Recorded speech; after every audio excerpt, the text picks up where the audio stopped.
also cheaper than what you would pay for medicine at CVS. And with that in mind, I'd like to make fun of married people, since I ain't one no more. Honey, the husband said to his wife, I've invited a friend home for supper. What? Are you crazy? She said. The house is a mess. I didn't do shopping today. All the dishes are dirty, and I don't feel like cooking a fancy meal. The husband said, I know all of that, honey. Then why did you invite a friend for supper? Because the poor fool's thinking about getting married.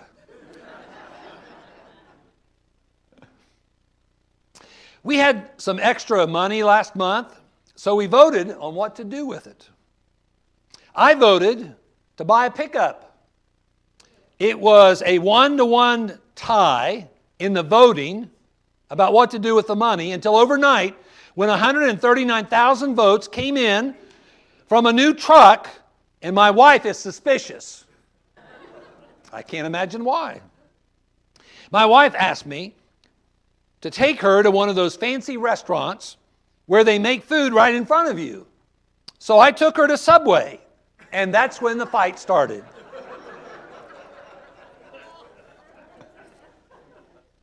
I told my wife that she ought to embrace her mistakes, and so she came and gave me a big, long hug. The wife complained to her husband, I have blisters, honey. I have blisters on my hands from the broom. The husband said, next time, take the car, silly. He's yet to be found, by the way. If you can't say something nice, say it to your husband, because he ain't listening to you anyway. Look, Lord, I'm not asking, this is so appropriate to begin this session with. Lord, I am not asking you to send me another husband, but I want to at least know his tracking number. Oh.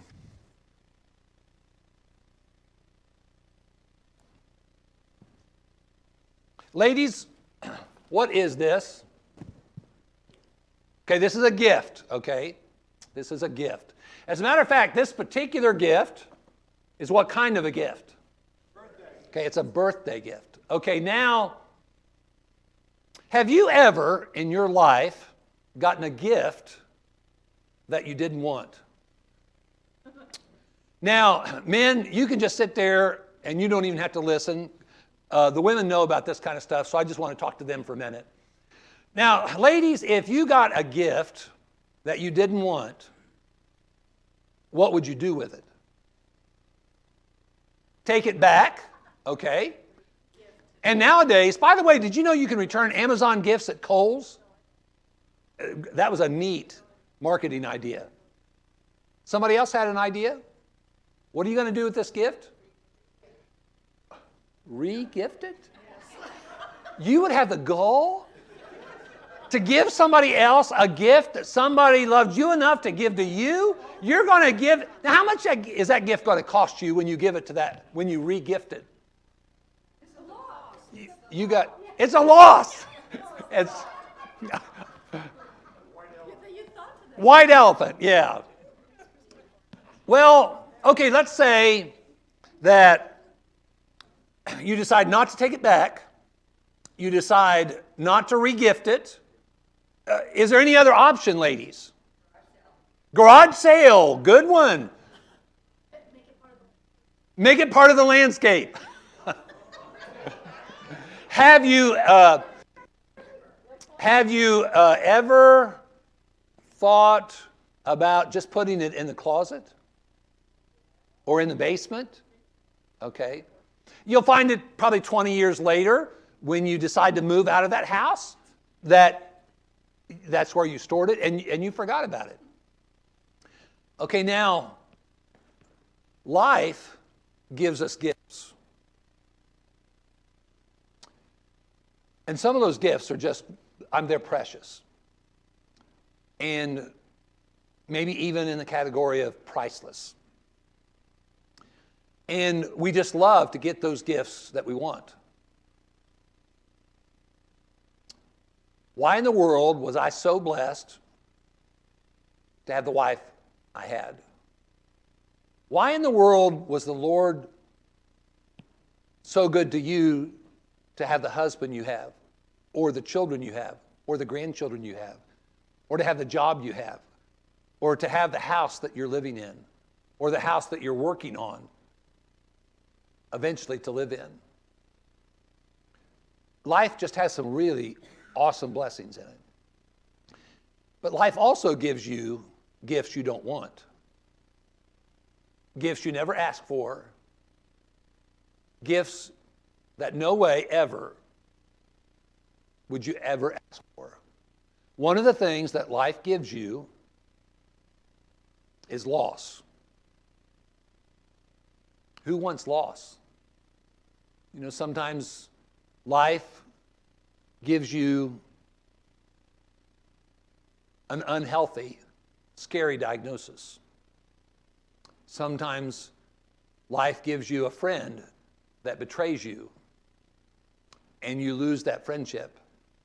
You become suspicious of other people because of your bad relationship with somebody else. There are times that life gives us things we don't want. Would you want to re-gift those things to somebody else? No way. Can you put those things in a closet and forget about them? You got to live with them. What do you do when life gives you a gift you don't want? Well, it's on that back wall. Don't waste your pain. Take that gift and use it for a blessing for somebody else. Convert your gift that you've been given that you didn't want, and turn it into somebody else's blessing. How many of you saw the movie I Can Only Imagine? Man, that was a powerful movie. You know, here's this kid he's growing up in this highly dysfunctional family. His father's a monster. His mother leaves him and leaves his father. And he's left there with a monster of a dad. And once he graduates from high school, he leaves. And, you know, he played music at home, and that was kind of his therapy. That was the place where he went. That was his place of peace that he would go to. His playing the guitar, his writing music. After he leaves home, he gets this job setting up for this group before this concert. And their lead singer doesn't show up. And he says, well, I can sing with us. I can sing with you. And sure enough, he's able to be given that opportunity. And he begins to assimilate with these guys, and they start playing music. And they buy a bus, and they're kind of like the Partridge Family. Those of you who are younger, you can Google that one too. Kind of like the Partridge Family. They get them a bus and paint the bus, and they're driving all over creation, and they're doing these concerts. But at a critical time in the movie, when this advisor gets in his face and basically tells him, kid, you know, you're okay, but you're never going to amount much in this business until you take your pain and you turn it into your inspiration. The kid goes home and he reunites with his father, and that's a struggle, but he reunites with his father, comes to grip with his past and all the pain of his past. He goes back and reunites with those guys, and they become a great hit. I Can Only Imagine. That's really what we need to do with our pain, whatever pain that we experience in this life. Take that pain and convert it into your inspiration and your motivation to bring glory to God by helping other people. To do that, we have got to refocus, to develop a different kind of perspective, and we've got to have the courage to start making some decisions about what I can do with the pain that I'm experiencing. One thing's for sure is you can do that. One of the 3 mottos of the Widowhood Workshop Ministry is I can and I will. I can and I will survive. When you lose somebody in your life, don't even think about it. Don't even use the word cope. That's way too high a goal to shoot for. The most reasonable goal to shoot for after you've lost a precious person in your life is one word: survive. It's all you need to do. All you need to do is keep breathing. Once you're able to string together a number of several days of survival, and some of those days are horrific, and some of those hours seem like a day themselves. After you experience that survival and you keep stringing those days together, what's going to happen is you're going to gradually learn coping skills. You're going to get to the next level. You're going to learn to start coping constructively with your loss. And what you can do is you can eventually learn to grow. Not in spite of, but because of the loss that you've experienced in your life. I can and I will survive. I can and I will learn to cope, and I can and I will grow, not just in spite of, but because of what I've experienced in my life. But to do that, initially, what you've got to do is decide in your life that you're not going to die until you're the one that's dead. Kathy Lee Gifford in an interview said one time, I heard her say, if you have a pulse, you have a purpose. Our purpose, both in adversity and prosperity, is to glorify God. No matter what our situation or circumstances in life, we need to realize we're still alive and we still have a purpose that God gave us. We exist in His image. We have a purpose because we've been redeemed by His love. And we need to make sure we keep living even when we may feel like dying. We may feel dead. We have to make that choice. I'm not going to die until I'm dead. That's a hard choice to make sometimes when life gets tough. The 3 mottos of the Widowhood Workshop Ministry: don't waste your pain. I can, I will. Don't die until you're dead. Let's talk about marriage after loss.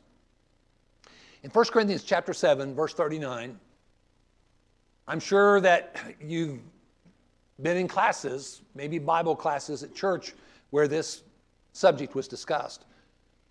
If her husband dies, she's at liberty to be married to whom she wishes, only in the Lord. Now remember Romans 7, free, released. Those were the 2 words used. The reality is, in God's perspective, and the reality is, because it is God's perspective, you are free and released. No matter how you feel, you are free and released. And even given permission to marry again. At liberty to be married to whom she wishes, and then there's that phrase, only in the Lord. What does that phrase mean? Well, let me summarize a lot of writing that's been done about that subject. That phrase could be interpreted 2 different ways. That phrase is possibly like an adverbial kind of a phrase. And what it modifies is the marrying. The process of marrying, not the person that you're marrying. See, that would be like an adjective phrase. That's the other alternative. It's an adjective phrase, and it describes the person that she's marrying. I've read both sides of that viewpoint, and I can honestly say, I don't know. Operative word there, no. I do not know what that phrase means. I have an opinion about what that phrase means. But here's one thing I know about that phrase. Whether it's an adverbial phrase and references the marrying, and what we need to be doing is making sure that we have the right to be marrying that person. Or if it refers to the person that you're choosing to marry, whichever the case, here's what I know about that phrase. That phrase is restrictive in nature. Only in the Lord. I think, in my humble opinion, I describe that as a red flag phrase. This person that's being described here, her husband's died. We just looked at in a previous session about what a horrifically difficult experience that is to lose a dearly beloved spouse. You're vulnerable. You are at jeopardy. Because you know what often happens when we are so emotional, we don't think quite as well, quite as straight, quite as rational. It is a restrictive phrase. Whatever it means, it's a restrictive phrase. In other words, I think a good way of looking at this passage, though we may never know exactly what that phrase is, adverb or adjective in nature, it is a restrictive phrase. It's a red flag. I suggest, after looking at that passage, be careful. Be careful. That is a good piece of advice to somebody who's lost their mate and thinking about getting married again. I'll tell you what, I have some neat stories. I met Bill and Verl in Nashville because I did a widowhood workshop at the Woodson Chapel Church on the south side of Nashville.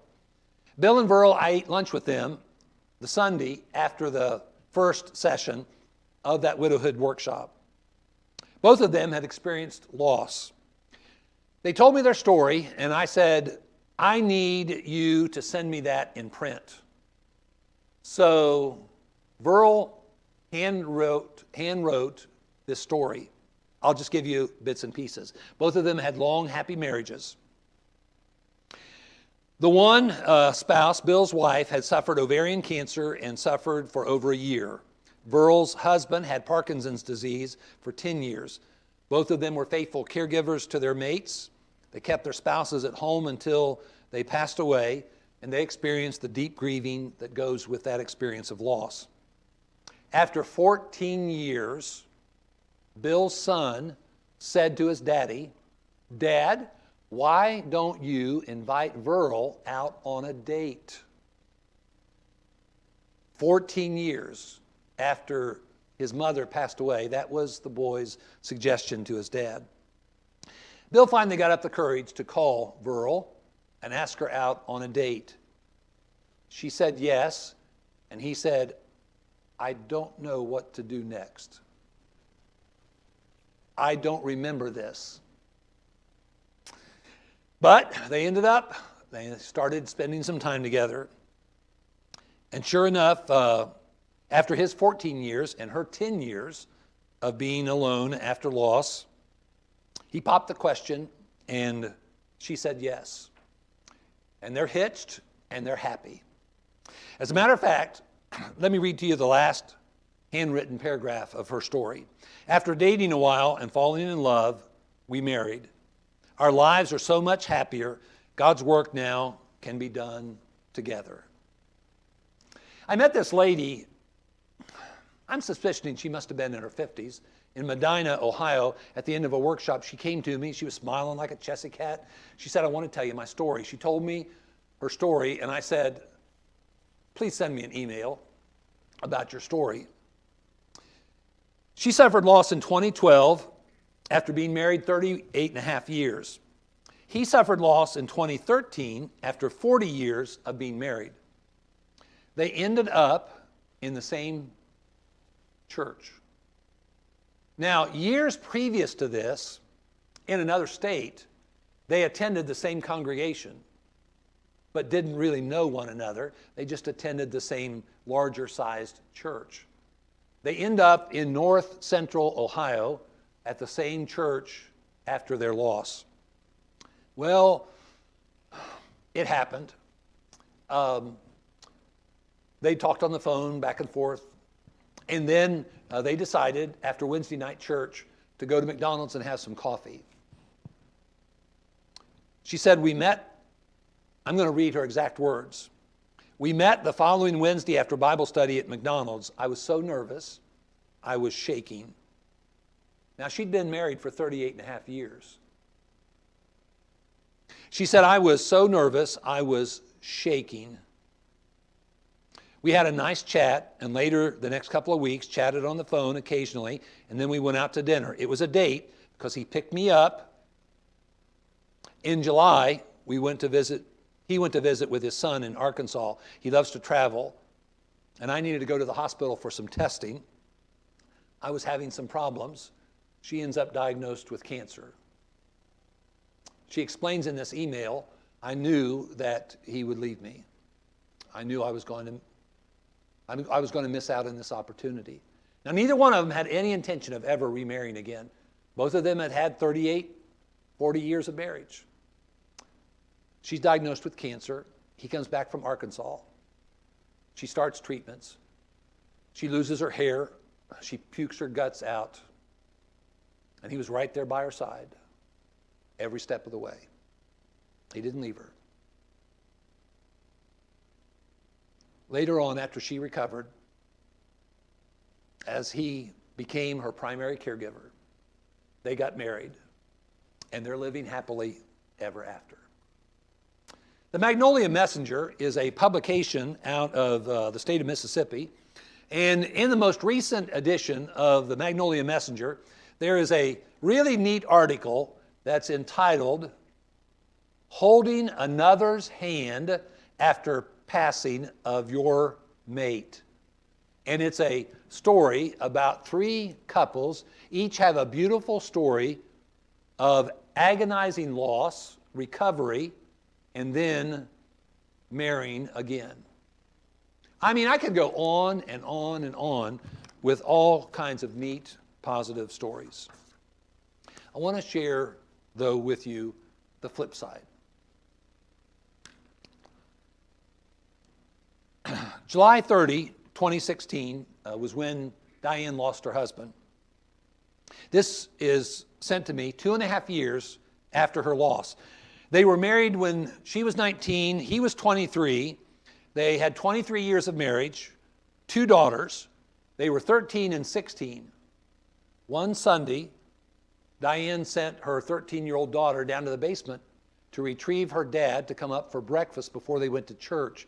And the 13-year-old found her dad lying on the floor dead. This is 2.5 years after that experience. I'll read you the exact words. I had asked her to tell me something about what she thought about dating and about marriage after loss, because her and her husband used to attend the church where I was a preacher for a number of years. So here's what she said. First of all, it scares me to think about the whole thing of dating and just starting over. I'm not sure I could love someone like I loved Gary. I'm very lonely and miss his companionship every day. We talked about it. If something would happen to one of us that we would want the other to remarry, it was so easy to say that when he was here, but now he is gone. That's a much more difficult subject now, she said, to talk about. I would like to be able to love again, but I'm not sure that my heart is ready to be able to handle that again. It scares me because I know that if I get remarried, that if my spouse goes before me again, I just don't want to live through the pain of losing another spouse. I don't know if I could do it again. I don't know if my heart could take it again. See the confliction inside of her? She has this desire, this natural desire for this intimate relationship with somebody else, and yet at the same time she's scared to death about the potential of all that. Let me share with you about Effie, who lost her husband, and then John, who lost his wife. Effie said that after about a year of being married to this guy that she met, John, after she lost her husband, Effie wished that she had never gotten married. He controlled the television shows that she watched. He was very jealous of any man at church that would give her a hug. She was the wife of a shepherd's ministry, and she was very beloved in the church, and he hated seeing her being hugged by the men at church. So there's a struggle. Then Effie ends up getting Alzheimer's. and I find out that John shared with a common widowed friend we have. John told this widowed friend that I know of that he did not envision his second marriage like this. He married to have a wife take care of him, not to take care of her. The worst one was a public Facebook page. A lady in South Indiana. Can you imagine somebody posting this? Dear Facebook friends, I don't normally write very personal posts, but because of most of my Facebook friends are like family, I want to tell you about the recent events in my life. I know some of you have been concerned, and I appreciate that more than you know. It's hard to talk to everyone all the time, so maybe this post will help answer some questions and elicit some prayers. Please know that this is difficult for me to write, but I feel like I can make everything clear. I'm just ashamed that I made such an impulsive decision. As most of you know, my husband Jim passed away in June of 2014. It forever changed my life. I was vulnerable, devastated, and naive. I met someone months later, and we married in July of 2015. June of 2014, now July of 2015. The U.S. Census Bureau says, statistically, that if widowed people marry within the first 2 years of their loss, the divorce rate in those marriages is over 50%. Now you would think with the marital experience, the rich, valuable marital experience, that there would be a greater, better success rate in a second marriage. Sometimes what happens is people self-medicate their grief by replacing, air quotes, replacing their spouse.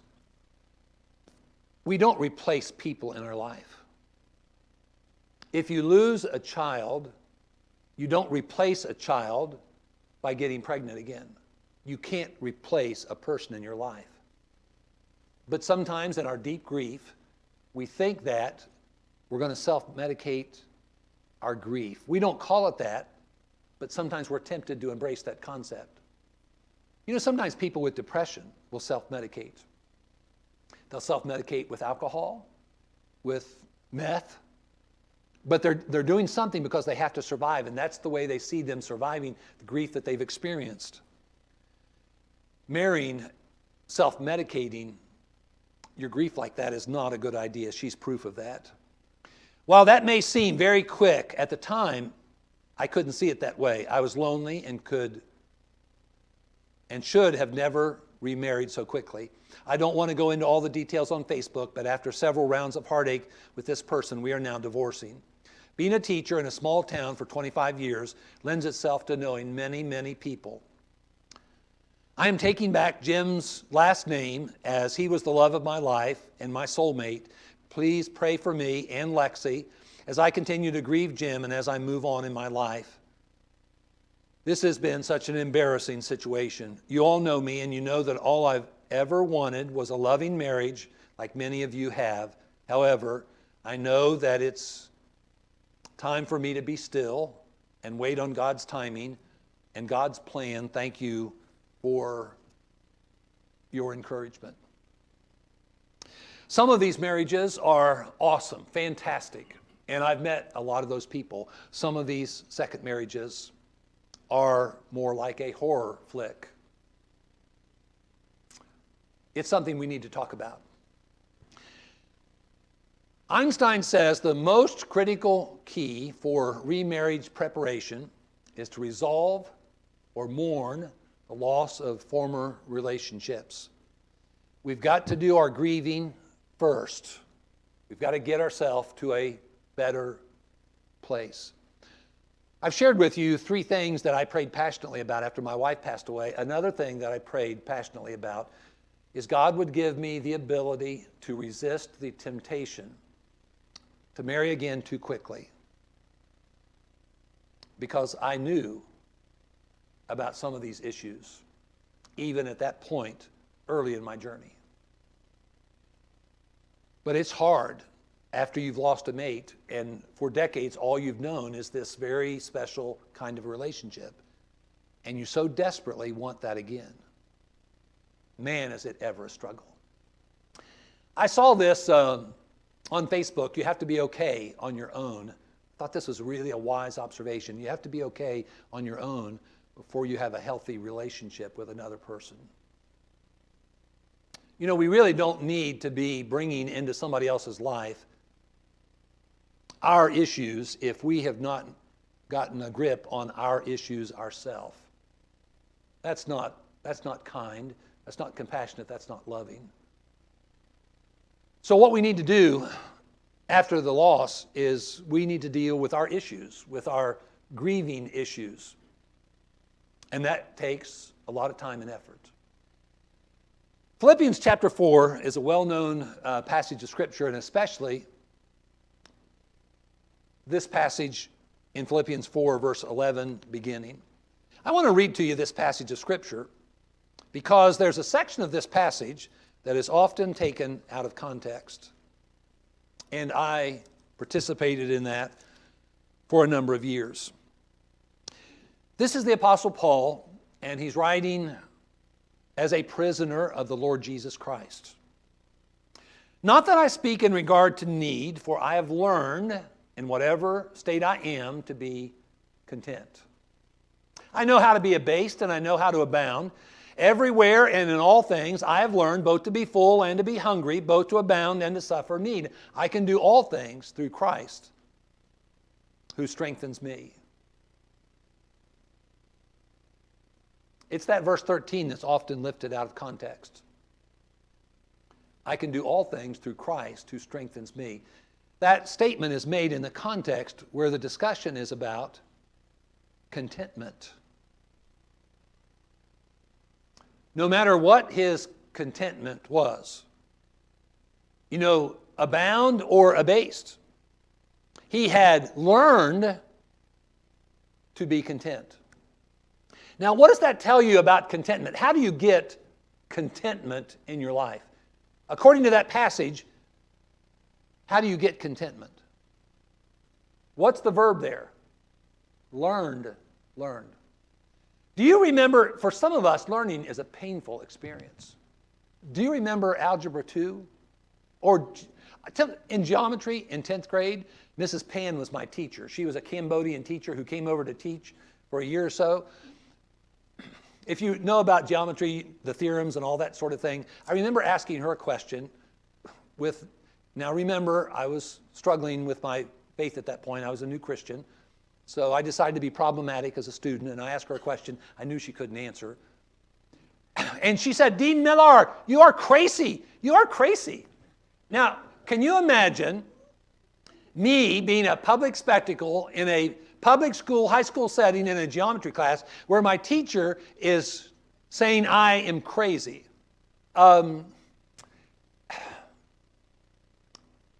Sometimes learning is hard. It's embarrassing.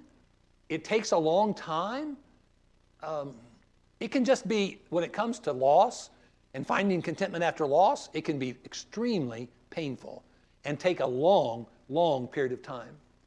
How long of time, and I've been asked this question before, how long after loss should you consider being remarried?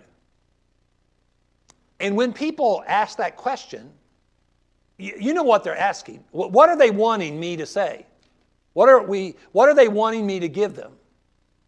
A number. A number. What's the number? What's the magic number? That when I get past that magic number, I'll be okay. That's what they're wanting. Well, that's what I would have liked to add, frankly. But it's not that way. It takes longer for some people to learn some things than other people. And we need to be willing to embrace that concept. For some people, it may not take long.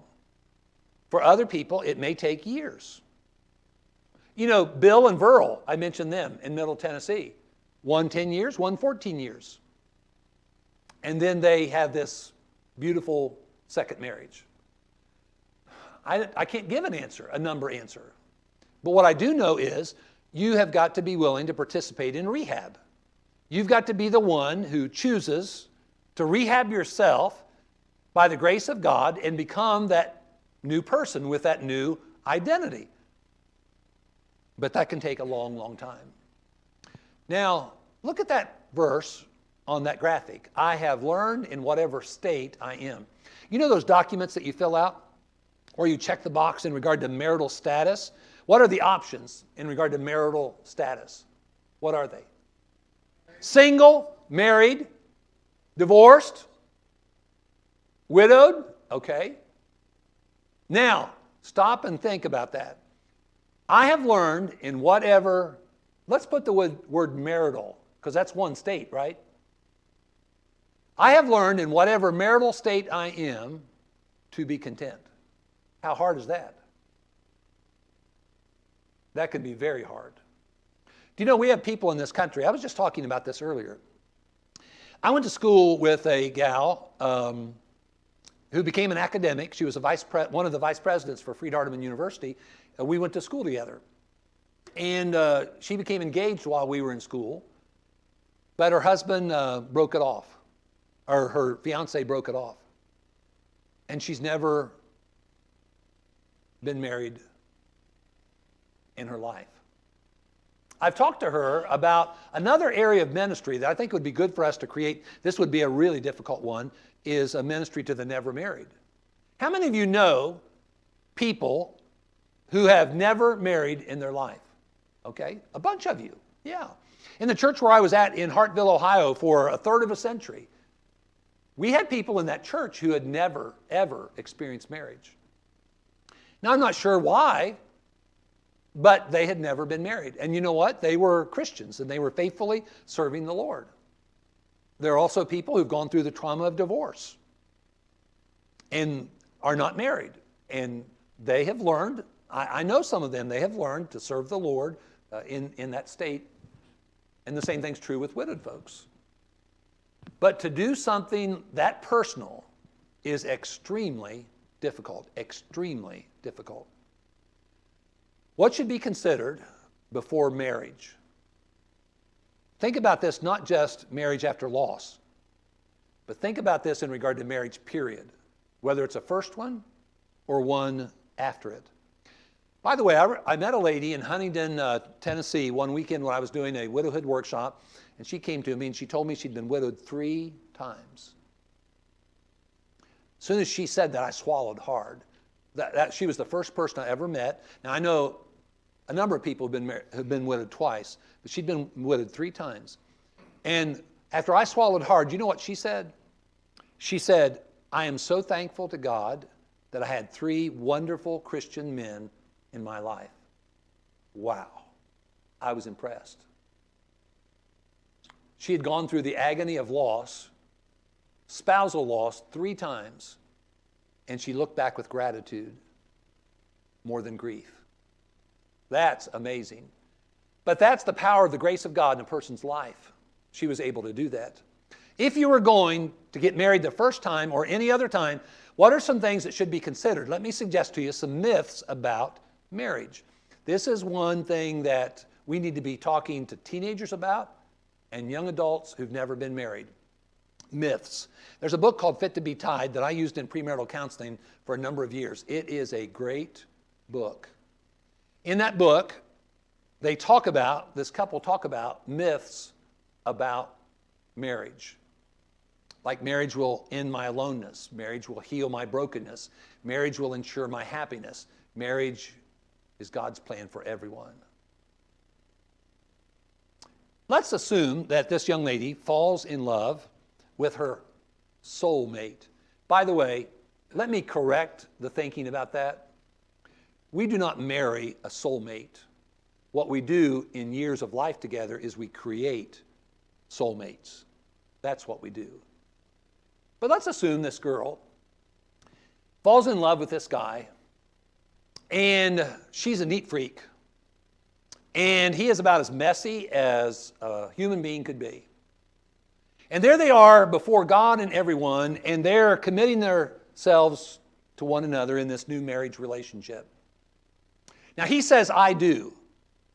Now, does the phrase I do mystically turn that Very unorganized. Let's compliment him. We're going to use a euphemism. This very unorganized young man, does that mystically change him into a very careful fella in regard to details and a cleaning freak like the girl he married? No. If you have a personal issue, like for instance depression, which is a serious issue, it's a mental illness that we need to recognize that is just as serious and sometimes more serious than heart disease, cancer, or any neurological disease. We don't know much about it, near as much as we ought to in the church, and so sometimes those people are not ministered to very effectively. But let's say that you struggle with depression. Maybe you've been diagnosed with clinical depression. You say, I do. Is that going to change you into a no longer depressed person because now you've met the love of your life and now you're married? You're still, when you cross the threshold, you still have that burden to bear. That's why transparency is so important. You know, being open about who you are, about the issues that you have in your life. I wish that I would have known more about this many years before I did finally come to grips with what are most important in regard to a mate and a marriage. There is nothing, I say that literally, and don't use that word lightly. There is nothing more important in a marriage than spiritual compatibility. If you don't have spiritual compatibility, you're at much greater risk of having a far less than magnificent marriage. Now, if you're going to seek a mate with whom you're spiritually compatible, the first thing to do is not seek a mate that you think is spiritually compatible to you. The first thing to do is be the kind of person that would be awesome to be married to. You know the kind of person that's awesome to be married to? Let me tell you about Jim Bender. Jim Bender was a young man who left the Navy after a great career and a graduate of the Naval Academy and a pilot of helicopters. And he left that to become a preacher. After a few years of preaching, there was a guy who came and asked for Jacqueline, his daughter's hand in marriage. And when that young man asked for her hand in marriage, Jim said to that young man, "Do you love the Lord more than my daughter Jacqueline?" If Felix R. Reed, the guy who became my father-in-law, had asked me that question when I was 19 years old, I would have thought, that's a trick question. He's setting me up. Is he thinking that I'm going to diss his daughter and say I love the Lord more? What does he want? You know, sometimes that's, when we hear these questions, sometimes we think, what answer do they want me to give them? Rather than giving them the answer. He said, do you love the Lord more than my daughter? You want to be the kind of person that's an awesome person to be married to? Be that person who loves the Lord more than anybody else. More than anything else. We need to become that person first. And when we become that person, again, whether it's a first marriage or some later marriage, after we become that person with great effort over a period of time, then we can seek a person with whom we are spiritually compatible, just like us. That is the best hope for a magnificent marriage. But that's a pretty high standard. Let me quote you a few lines out of that book, Fit to be Tied. I can quote this exactly. I think it's the most powerful statement in that book. The most miserable people in the world. Now, doesn't that catch your attention? The most miserable people in the world are not single people who want to be married, but married people who now know their marriage was a mistake. You're trapped. The most miserable people in the world are not single people who want to be married, but married people who are in a marriage they know was a mistake. We've got to be extremely careful. And the most important aspect of a companionship that's going to be an awesome marriage is spiritual compatibility, where both love the Lord more than each other or anything or anybody else.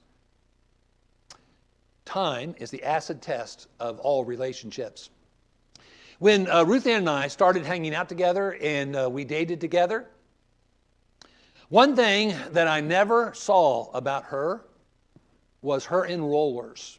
Now, you younger people, you've got to Google that. Again, another thing to Google. There's a generational issue here. I never saw that young lady, that beautiful young lady, in rollers. After I said I do, she'd sleep in those things. I mean, come on. You know what happens whenever we're dating? We fake it for a while. We're kind of on eggshells. We're always wanting to present our best. You can't do that. Human beings can't do that forever.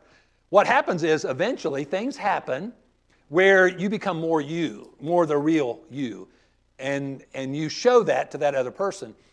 During a period of time, what happens is you have experiences with that other person. We need to see that person when they're angry. How do they act when they're angry? How do they handle finances? How do they handle things when they're stressed?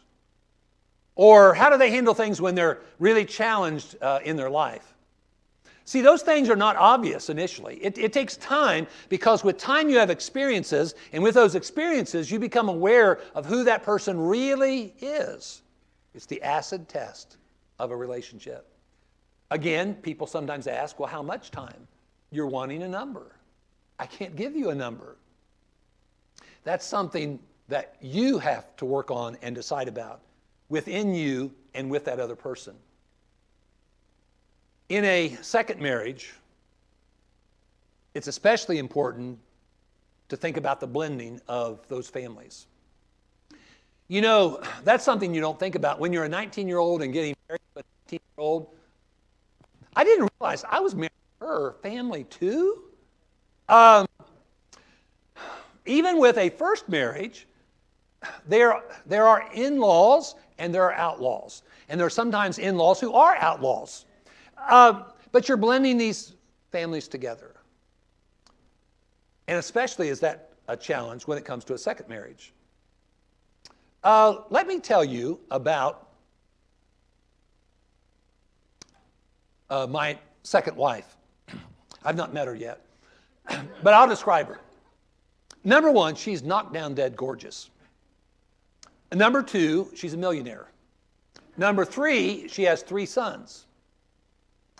And it's a beautiful ride. We have a great relationship. And one of the dates that we have is I go and buy a Zebco rod and reel, the best I can find. And we have a date where we go to my doctor. And I present to the doctor the Zebco rod and reel as a gift of appreciation. And I ask him to talk about my health with us and her present. It's a beautiful date. And then, after we have that date, we're going to go to Bath and Body Works. I call it the smelly store. I spent a lot of time there when I was married. Not since, but when I was married. And we're going to buy the most expensive, best product that they have, and we're going to gift wrap it, and we're going to go to her doctor. Another date. And we're going to give that gift to her doctor, express appreciation, and then have her doctor talk about her health with us.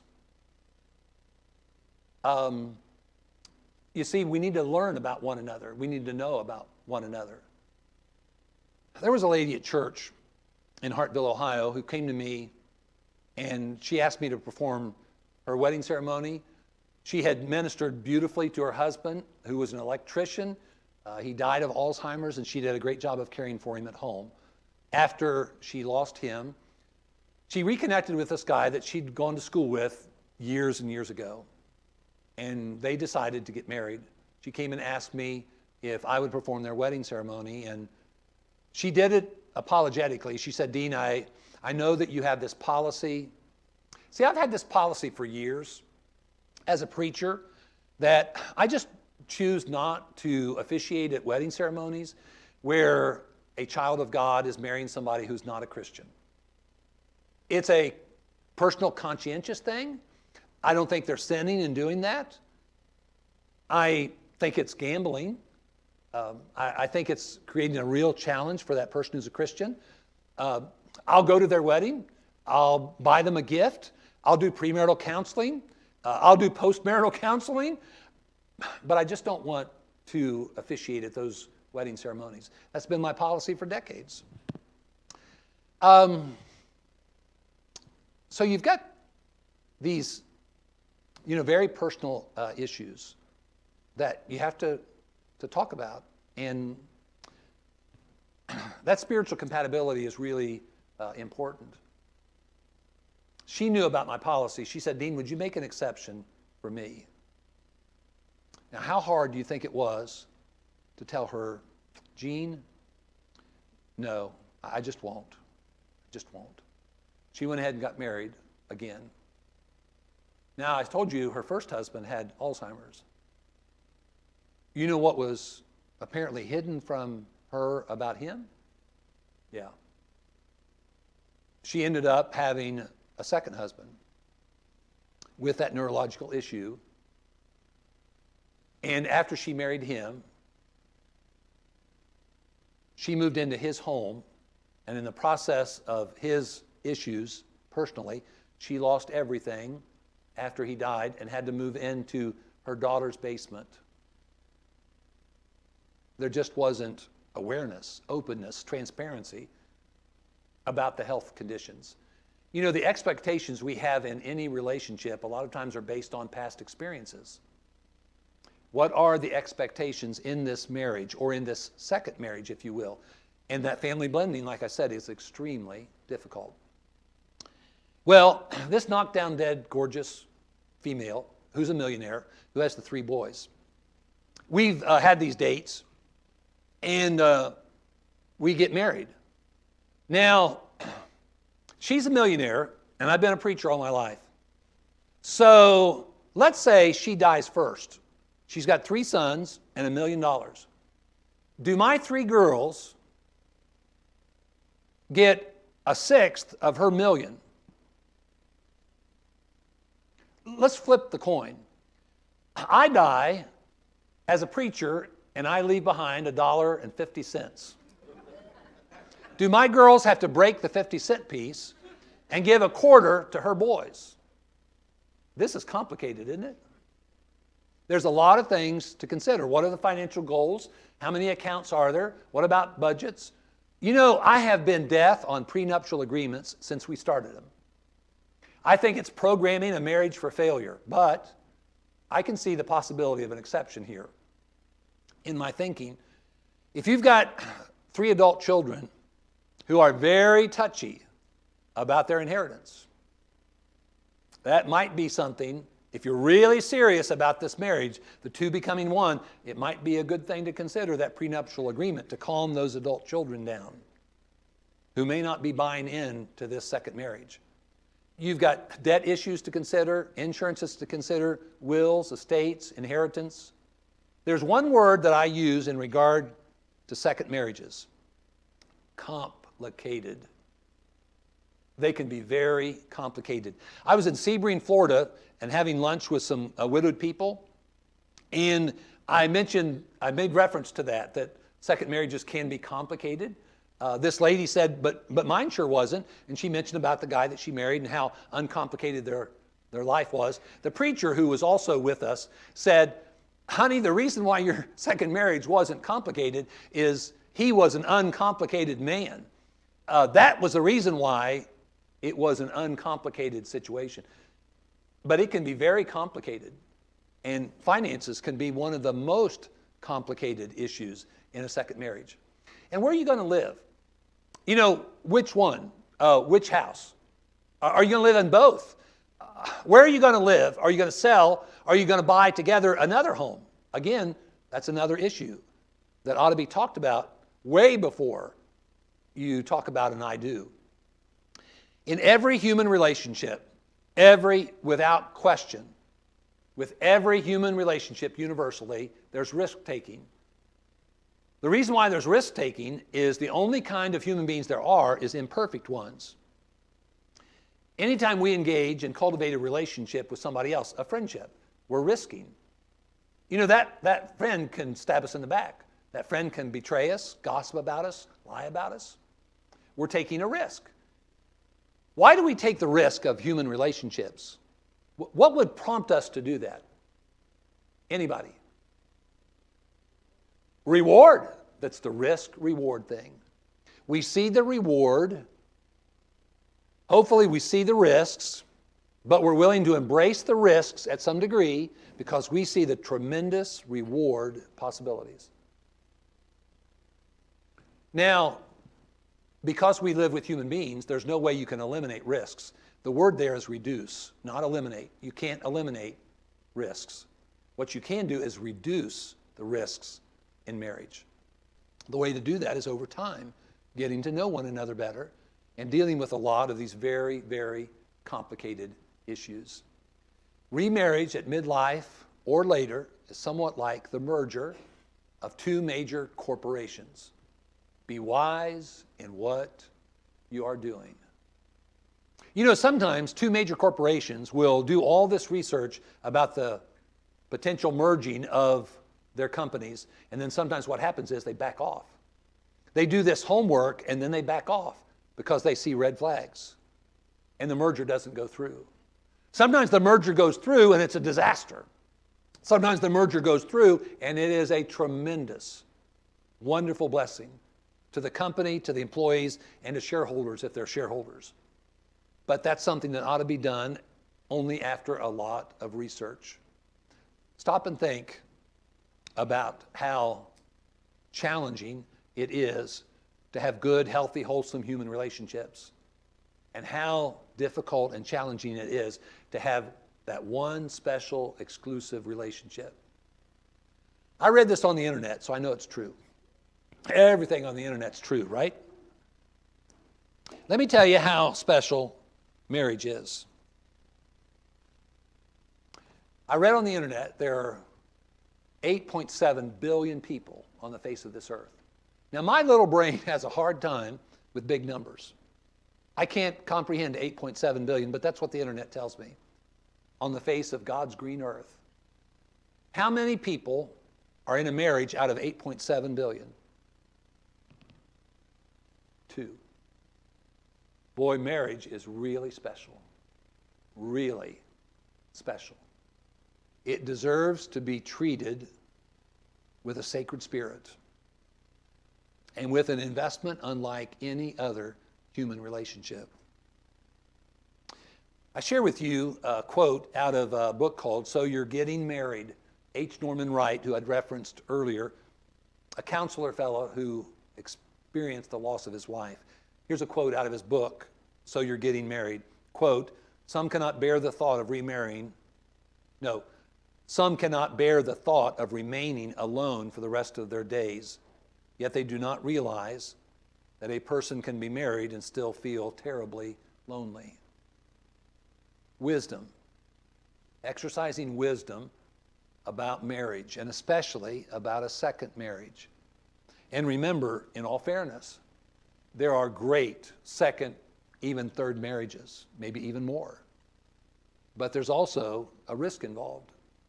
Reduce the risks, raise the possibility of a great, awesome experience with somebody else. I'll tell you, if I ever find that woman I'm looking for.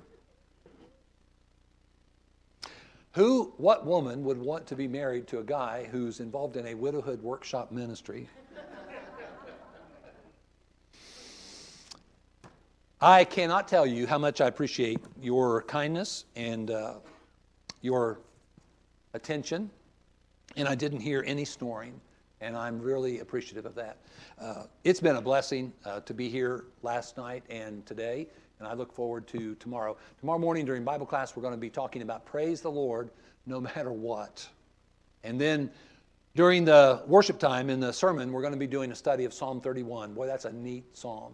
If you want to know what to do when you're overwhelmed, David has great insight in Psalm 31, and that's what we're going to study about tomorrow morning. Again, the words are inadequate, woefully inadequate, but thank you.